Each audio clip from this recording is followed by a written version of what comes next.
29 अप्रैल 2020 की सुबह मुंबई के एक अस्पताल में हलचल मची हुई थी। अस्पताल के बाहर ऋषि कपूर के परिवार वाले और करीबी दोस्त परेशान होकर खड़े थे।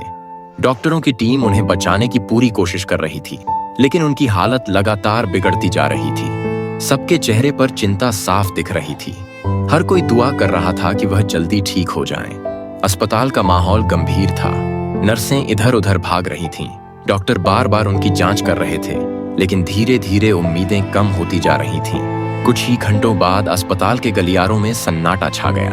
डॉक्टरों ने परिवार को बुलाया और दुखद खबर सुनाई। ऋषि कपूर अब इस दुनिया में नहीं रहे। यह खबर आग की तरह पूरे देश में फैल गई। हर कोई हैरान था। लोगों को यकीन ही नहीं हो रहा था कि बॉलीवुड का यह चमकता सितारा अब नहीं रहा। सोशल मीडिया पर शोक संदेशों की बाढ़ आ गई। बड़े बड़े फिल्मी सितारे, नेता और आम लोग उन्हें याद कर रहे थे। लेकिन इसी बीच कुछ सवाल भी उठने लगे। आखिर ऋषि कपूर की तबीयत इतनी जल्दी कैसे बिगड़ गई? ऋषि कपूर को 2018 में ब्लड कैंसर हुआ था।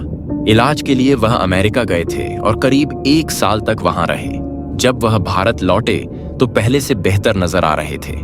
वह हमेशा की तरह हंसते बोलते दिखे। उन्होंने इंटरव्यू में भी कहा था कि वह जल्द ही फिल्मों में वापसी करेंगे। लेकिन फिर अचानक उनकी हालत इतनी बिगड़ गई कि 2 दिनों के अंदर ही उनकी मौत हो गई। आखिर ऐसा क्या हुआ कि वह इतनी जल्दी दुनिया छोड़कर चले गए? कुछ लोग कहने लगे कि यह सिर्फ बीमारी का असर था, लेकिन कुछ को इसमें साजिश की बू आई। ऋषि कपूर अपनी बात को बिना डरे खुलकर बोलने वाले इंसान थे। उन्होंने बॉलीवुड की राजनीति और गुटबाजी पर कई बार खुलकर बात की थी। अपनी किताब खुल्लम खुल्ला में भी उन्होंने इंडस्ट्री के कुछ बड़े लोगों को लेकर खुलासे किए थे। क्या उन्होंने ऐसा कुछ कहा था जो किसी को पसंद नहीं आया? इस बीच एक और घटना हुई जिसने इस मामले को और रहस्यमयी बना दिया। ऋषि कपूर की मौत के ठीक 1 महीने बाद 14 जून 2020 को अभिनेता सुशांत सिंह राजपूत की संदिग्ध परिस्थितियों में मौत हो गई। दोनों का आपस में कोई सीधा संबंध नहीं था, लेकिन लोगों को यह महज इत्तेफाक नहीं लगा। सोशल मीडिया पर चर्चा होने लगी। क्या दोनों की मौत के पीछे कोई ताकत काम कर रही थी? इसी दौरान एक और अजीब अफवाह फैलने लगी। कुछ लोगों का मानना था कि ऋषि कपूर को धीरे धीरे जहर दिया गया ताकि उनकी मौत को बीमारी की तरह दिखाया जा सके। हालांकि उनके परिवार और डॉक्टरों ने इस बात को पूरी तरह गलत बताया। उनका कहना था कि ऋषि कपूर की मौत कैंसर की वजह से हुई थी और इस तरह की साजिश की बातें सिर्फ अफवाहें थीं। लेकिन फिर एक और बात सामने आई जिसने इन अटकलों को और तेज कर दिया। अपनी मौत से कुछ दिन पहले ऋषि कपूर ने ट्वीट किया था, जिंदगी जीनी चाहिए, डर के साथ नहीं।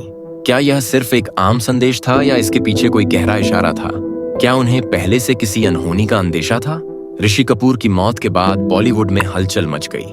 सोशल मीडिया पर बड़े बड़े फिल्म निर्माताओं और कलाकारों को लेकर सवाल उठने लगे। लोग यह पूछने लगे कि क्या बॉलीवुड में कुछ ऐसा चल रहा था जो आम लोगों को नहीं पता? जब सुशांत सिंह राजपूत की मौत हुई तो इन सवालों ने और जोर पकड़ लिया। कुछ लोगों को लगने लगा कि बॉलीवुड में कोई छुपी ताकत उन लोगों को निशाना बना रही है जो किसी सच्चाई को सामने ला सकते थे। ऋषि कपूर और सुशांत दोनों अलग अलग पीढ़ियों के कलाकार थे, लेकिन दोनों की मौतों ने फिल्म इंडस्ट्री पर सवाल खड़े कर दिए। ऋषि कपूर हमेशा बेबाक इंसान रहे। उन्होंने कभी किसी से डरकर बात नहीं की। उनकी हाजिर-जवाबी और निडर स्वभाव के कारण वह कई बार विवादों में भी रहे थे। उन्होंने बॉलीवुड के भाई भतीजावाद, गुटबाजी और राजनीति पर खुलकर बोला था। क्या ऐसा हो सकता है कि उनकी बातें किसी को इतनी बुरी लगी हों कि उनके खिलाफ कोई साजिश रची गई हो? हालांकि उनके परिवार वालों ने हमेशा यही कहा कि उनकी मौत बीमारी की वजह से हुई थी। कैंसर एक गंभीर बीमारी है और उसके कारण अचानक तबीयत बिगड़ सकती थी। डॉक्टर्स भी यही कहते हैं कि ऋषि कपूर को कोई साजिशन नुकसान नहीं पहुंचाया गया था।